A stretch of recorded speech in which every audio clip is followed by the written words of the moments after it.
Okay, so now we are ready to take your comic strip and animate the mouths of your cartoons. So you will need to draw both of them in the app called FlipaClip. We're going to use the pen tool and you're going to need to draw both animals. If you need to draw it large and then shrink it down, I'll show you how to do that. This is me drawing the penguin next to the narwhal that I've already created.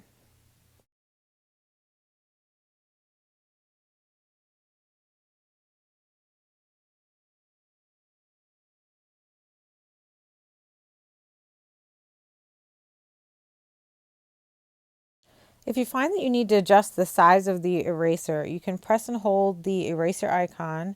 You'll see a dot show up to the right or underneath it. That small dot you can press up or press down and it will adjust the size.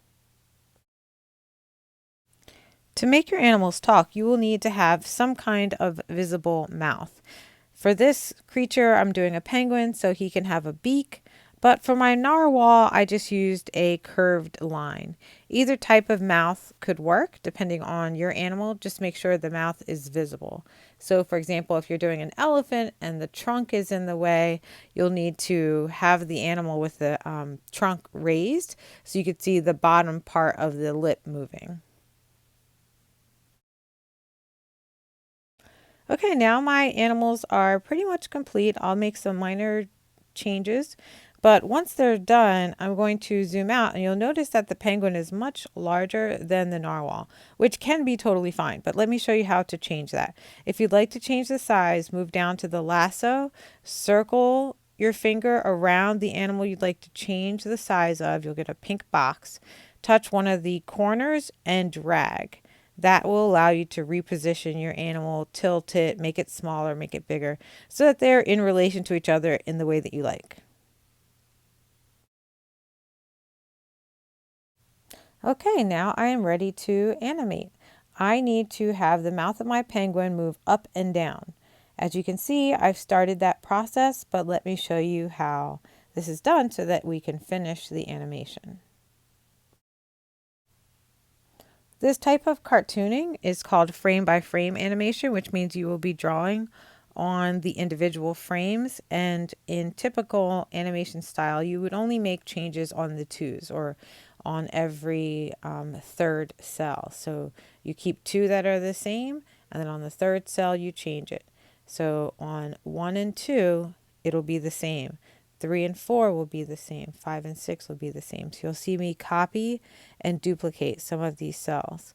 At other times, I need to erase and redraw the mouth closing. So that's what's happening here. I'm closing the mouth by erasing and redrawing just the mouth. Now remember, the lines that are in gray are from the previous layer. Remember, we've done animation, so that's called the onion layer. That's what was previously drawn in the cell before, so that I can see how to line up the beak. So now the mouth is closed. I'll need to copy and paste this cell one step forward. So now the mouth is closed, and I'll need to erase the closed mouth and draw it open. And that essentially is the process. It's copying, pasting, erasing, and redrawing. And you're just making small changes for this project.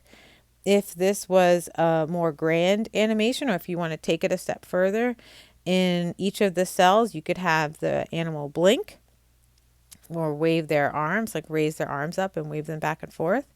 You could have them just do minor things. I would not have them walk yet. That's a whole separate process, a walk cycle. You could just do simple things like blinking, waving, mouth moving for this stage.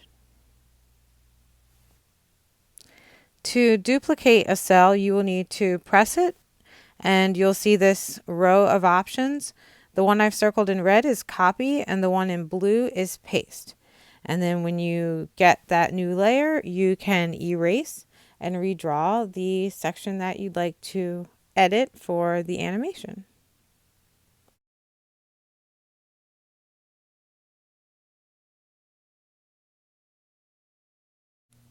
Every now and then you should play your animation. So far I only have 16 frames and it's pretty fast, but let's talk about what to do if it's going too fast. In the upper right hand corner you'll see 3 dots. Touch that, then touch Project Settings, then move on to the frames per second. You can adjust that. Usually it's set at 12. You can adjust it to 8 and then save your changes. That should make your animation a little bit slower.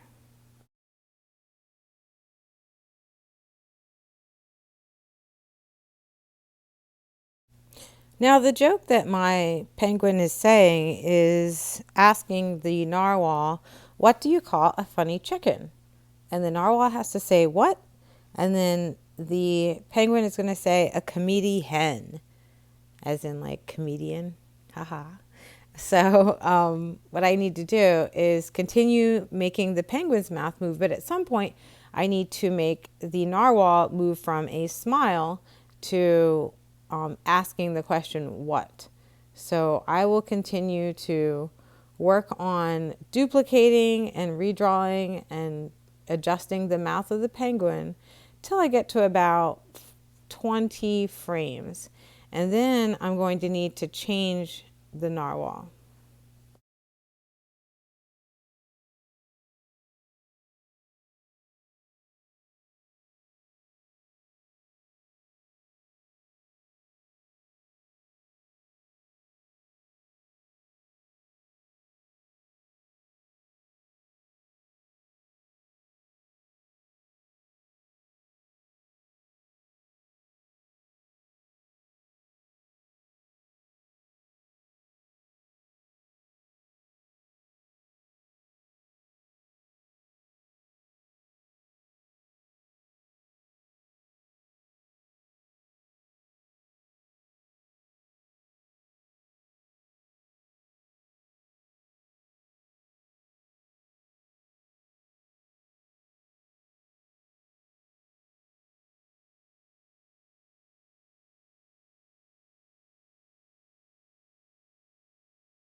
Okay, so I have about 22 frames and now I need the narwhal to ask the question, what? And I need to erase the smile. So now I'm not doing anything with the penguin. I'm just going to work on the narwhal.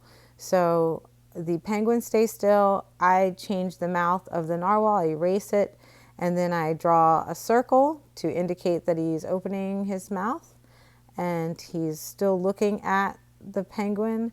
And once I draw that, I copy and paste it several times because the time it takes to ask the question what, the person watching the animation needs to have enough time to see the narwhal change its mouth. So I would copy and paste that about 5 or 6 times.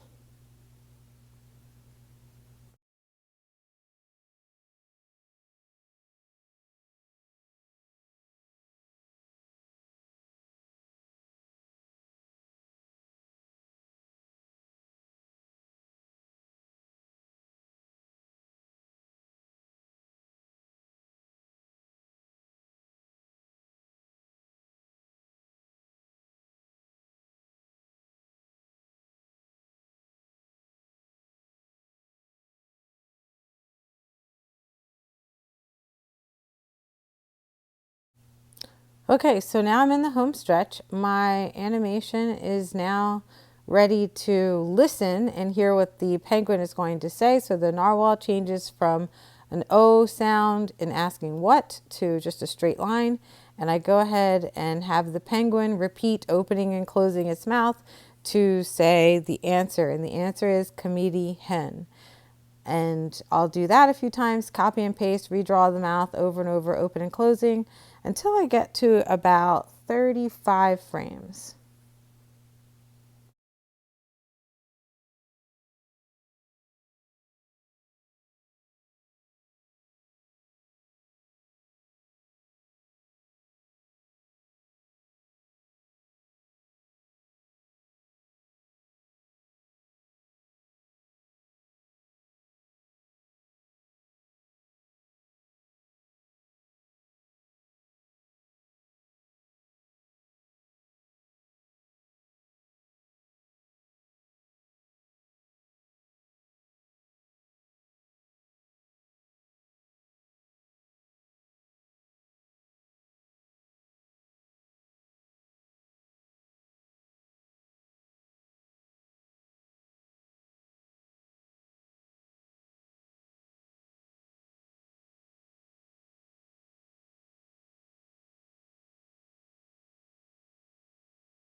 Okay, so at about 35 frames, I trust that the joke has been said, and now I just need to show reactions. So I'm going to erase the eyes of the narwhal and the mouth and make the eyes closed as if he's laughing, and open the mouth to show that he's laughing. And then I'll do the same for the penguin. I will make the mouth wider for the penguin and close the eyes for the penguin as well.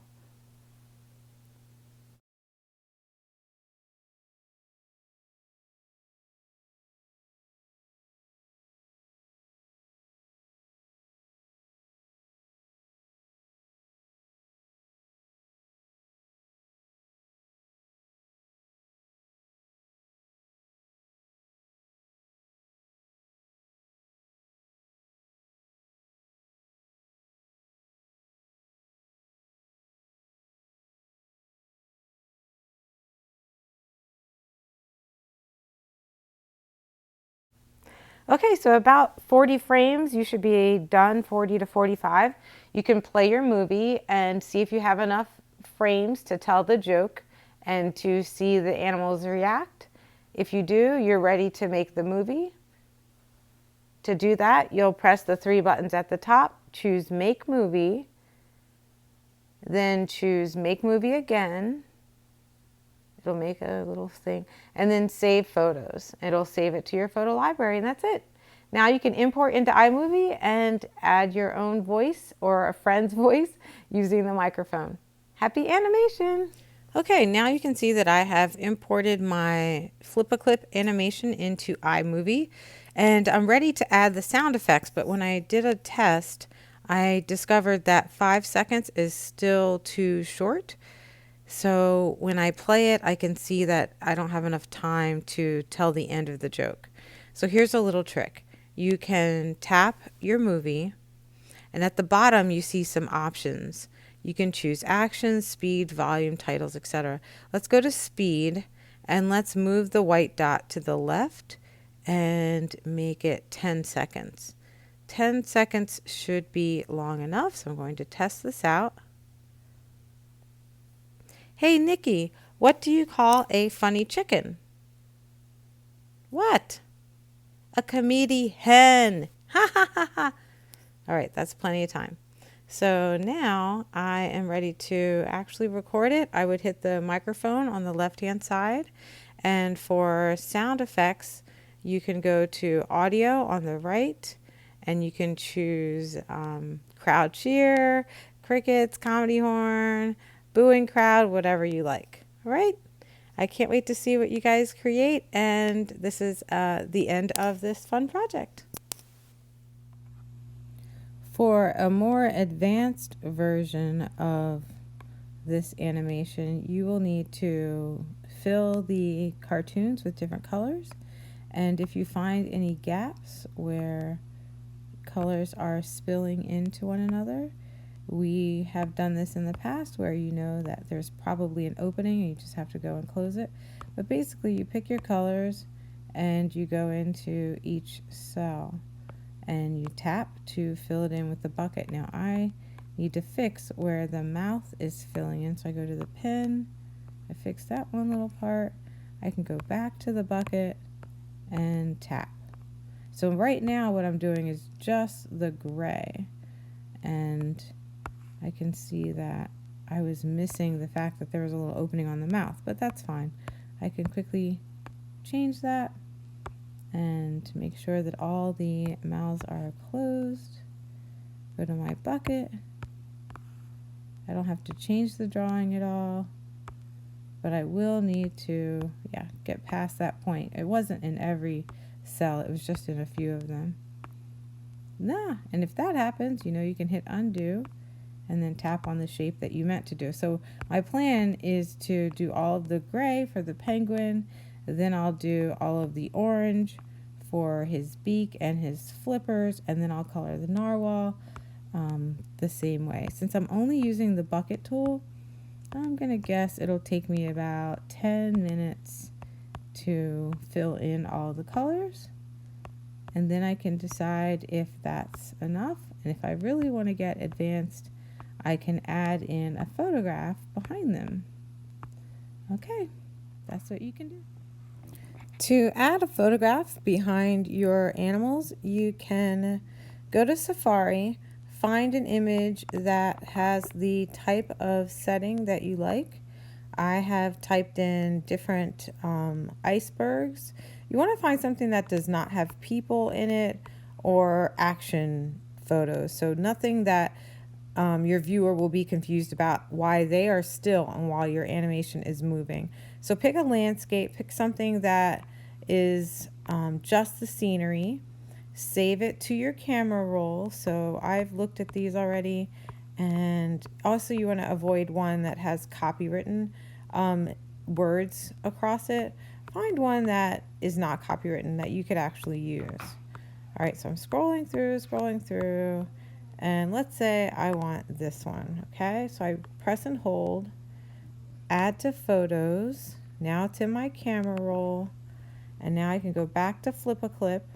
I go to the three dots in the corner, project settings. For the background, I choose the mountain and the sun. Go to my photo library. As you can see, I've tested out different ones. The ones that I settled on, I believe, is this image. And you're going to press the word done. That will now float behind every image that you've drawn. You don't have to do anything else. So save changes, maybe save the name of your file. I'll make mine the final version and save changes. Now I have a background that will be placed behind the animation. And so yay, that's it. You're all done.